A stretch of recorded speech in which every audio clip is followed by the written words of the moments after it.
Baik, terima kasih pemirsa. Saat ini saya sedang berada di Gedung Nusantara 1 DPR RI, tepatnya di ruangan Badan Legislasi, di mana Badan Legislasi baru saja melaksanakan rapat dengar pendapat ataupun rapat dengar pendapat umum selaku dalam rangka penyusunan RUU tentang perubahan atas UU nomor 11 tahun 2006 tentang pemerintah Aceh. Di sini saya bersama dengan Bapak Firman Subagio selaku anggota Badan Legislasi DPR RI, Dapil Jawa Tengah 3 dari fraksi Golkar. Halo Bapak, selamat siang. Apa Selamat kabar? siang, alhamdulillah. Alhamdulillah. Bapak, kira-kira dari rapat kali ini mungkin boleh dijelaskan terlebih dahulu poin-poin yang penting dari rapat hari ini apa, Bapak?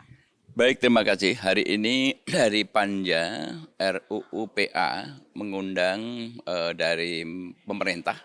Dalam hal ini adalah kelanjutan dari pembahasan kemarin setelah Menteri Keuangan dan lain sebagainya.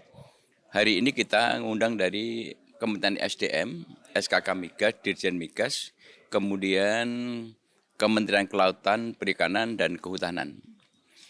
Ini menjadi penting karena di dalam RUU Pemerintah Aceh ini, pertama kita harus mengedepankan dan menjunjung tinggi terhadap perjanjian Helsinki. Karena itu adalah merupakan payung hukum perdamaian antara pemerintah Indonesia dan GAM ketika itu, di mana Indonesia waktu itu diwakili Pak Yusuf Kalla sebagai wakil presiden, dan kemudian GAM diwakili oleh pihak-pihak yang memang diberikan mandatori untuk melakukan negosiasi. Oleh karena itu, undang-undang ini berlaku selama 20 tahun dan berakhir pada awal 2007 ini. Dan di dalam revisi undang-undang ini adalah merupakan undang-undang keberlanjutan daripada otonomi khusus. Namun ada beberapa hal yang disampaikan kepada kami, terutama pada waktu kami berkunjung di Aceh, itu ada sesuatu yang menarik bahwa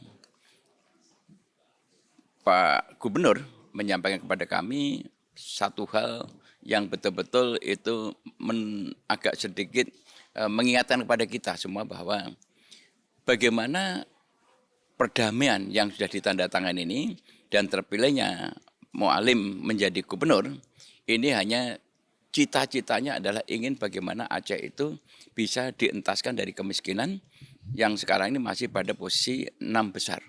Itu cita-citanya, ini sangat mulia. Namun di dalam pelaksanaannya Undang-Undang 11 tahun 2006 ini masih banyak hal-hal yang belum dijalankan secara konsisten. Ya, salah satunya yaitu tentang masalah tadi kelautan itu mengenai batas 12 mil. Ini juga akibat daripada Unclos 18 yang ketika itu memang Undang-Undang 11 2006 itu memang belum lahir Undang-Undang Kelautan. Nah, setelah lahir Undang-Undang Kelautan ini adalah merupakan komitmen internasional. Jadi itu harus dirujuk menjadi salah satu ketentuan tentang 12 mil pembatasannya. Nah, sedangkan di perjanjian Helsinki itu tidak secara eksplisit menyebutkan mengenai batas-batas itu. Kemudian di kehutanan juga sama, tadi kita sampaikan juga bahwa ada kewenangan-kewenangan diberikan, tetapi tanggung jawabnya itu ada di siapa ketika terjadi kerusakan dan sebagainya. Dan kemudian juga mengenai yang terkait dengan masalah izin-izin. Kemudian juga perlu diatur lagi karena masih ada overlapping antara undang-undang pemerintah Aceh dengan undang-undang sektoral. Di mana undang-undang sektoral ini mengamputasi lagi, menganulir lagi daripada undang-undang nomor 11 tahun 2006. Ini yang harus kita luruskan. Untuk gambarannya sendiri kan berarti tahun depan, tahun 2027, otonomi khusus Aceh ini akan berhenti jika mengacu dari undang-undang yang lama ya Pak ya. Betul. Dari rapat kali ini, kira-kira apakah akan ada gambaran untuk diperpanjang atau Aceh diminta untuk lebih mandiri secara kebijakan fiskal dan yang lainnya, bagaimana itu Pak? Kalau tentang fiskal, itu adalah menjadi kewenangan pusat. Ada 6 otoritas ya, pertahanan, keamanan, fiskal, dan yang lainnya itu menjadi tanggung jawab pusat. Tetapi yang terkait otonomi khusus, ya memang diperpanjang.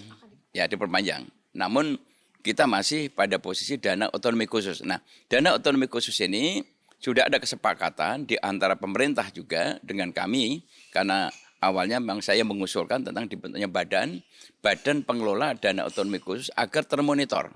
Ya, terukur, termonitor perencanaannya sampai kepada tingkat keberhasilannya. Karena kalau dana otonomi khusus itu tidak dipisahkan, kita sulit untuk monitoring mana yang menggunakan pembangunan dana APBN, dana transport daerah dengan dana otonomi khusus. Padahal dana otonomi khusus ini tujuannya adalah untuk menyelaraskan pembangunan agar Aceh itu betul-betul dari aspek kesejahteraan ekonominya dan pembangunannya maju seperti yang diharapkan. Seperti yang Pak Gubernur sampaikan tadi, bahwa bisa mengatasi kemiskinan. Oleh karena itu, badan pengelola dana otonomi khusus ini nanti sudah kami rumuskan, hanya besok kita akan brainstorming lagi formulasinya seperti apa, supaya lebih terarah gitu.